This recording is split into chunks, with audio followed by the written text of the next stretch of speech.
Assalamualaikum warahmatullahi wabarakatuh. Perkenalkan, nama saya Erdia Puspita Ayu dengan NIM C0C01908 dari Prodi Akuntansi Fakultas Ekonomi dan Bisnis Universitas Jambi.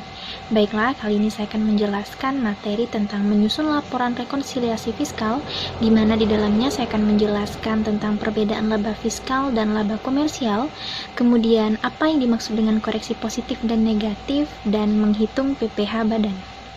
Baiklah, yang pertama kita masuk kepada perbedaan laba fiskal dan laba komersial. Perbedaannya yaitu ada dua.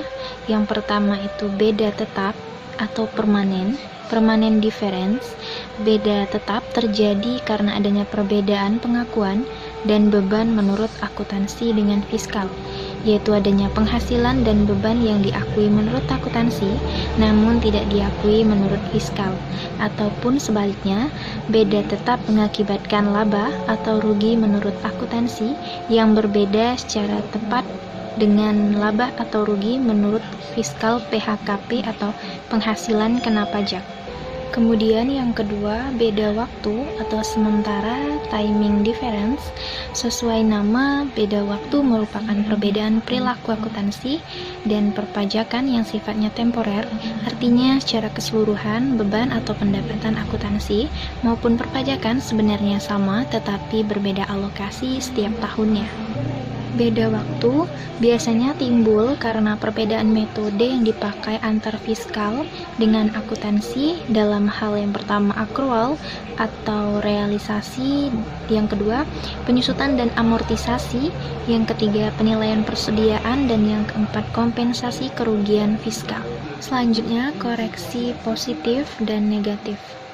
Rekonsiliasi fiskal dilakukan oleh wajib pajak yang pembukuannya menggunakan pendekatan akuntansi komersial yang bertujuan mempermudah mengisi SPT tahunan, PPh, dan menyusun laporan keuangan fiskal yang harus dilampirkan pada saat penyampaian SPT tahunan PPh. Koreksi positif biasanya dilakukan akibat adanya yang pertama itu beban yang tidak diakui oleh pajak.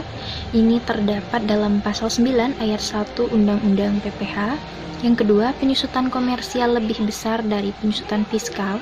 Yang ketiga, amortisasi komersial lebih besar dari amortisasi fiskal. Dan yang keempat, penyesuaian fiskal positif lainnya. Lalu koreksi negatif biasanya dilakukan akibat adanya yang pertama penghasilan yang tidak termasuk objek pajak. Ini termasuk ke dalam pasal 4 ayat 3 Undang-Undang PPh. Yang kedua, penghasilan yang dikenakan PPh bersifat final, termasuk ke dalam pasal 4 ayat 2 Undang-Undang PPh.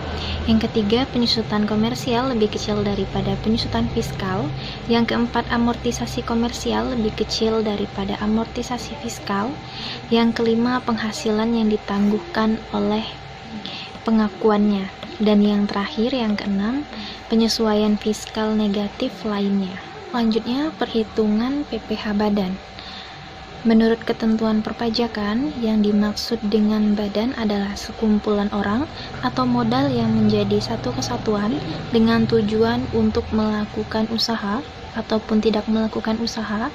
Bentuk-bentuk badan antara lain adalah perseroan komoditer, perseroan terbatas, badan usaha milik negara, badan usaha milik daerah, firma, koperasi, kongsi, dana pensiun, yayasan, lembaga, organisasi massa, organisasi sosial politik, dan bentuk lainnya. Selanjutnya, cara menghitung PPh badan. Penghitungan penghasilan kena pajak untuk mendapatkan nominal penghasilan kena pajak. Penghasilan kena pajak badan kurangi penghasilan neto fiskal dengan kompensasi kerugian fiskal. Nah, dari hasil pengurangan penghasilan neto fiskal dan kompensasi kerugian fiskal tersebut adalah besaran penghasilan kena pajak yang dimaksud. Dan yang kedua, perhitungan PPh terutang. Untuk mendapatkan nominal PPh terutang atau pajak penghasilan yang dibayarkan, wajib pajak dapat mengalihkan penghasilan kena pajak dengan tarif pajak yang berlaku berdasarkan pasal 17 ayat 1 bagian B Undang-Undang Nomor 36 Tahun 2008 tentang pajak penghasilan. Tarif pajak yang dikenakan kepada badan adalah 25%. Besar tarif ini berlaku mulai tahun pajak 2010. Baiklah, itulah tadi video penjelasan dari saya tentang materi menyusun laporan rekonsiliasi fiskal. Semoga video ini bermanfaat bagi yang menonton dan yang mendengarkan. Apabila saya ada salah kata, saya mohon maaf. Terima kasih. Wassalamualaikum warahmatullahi wabarakatuh.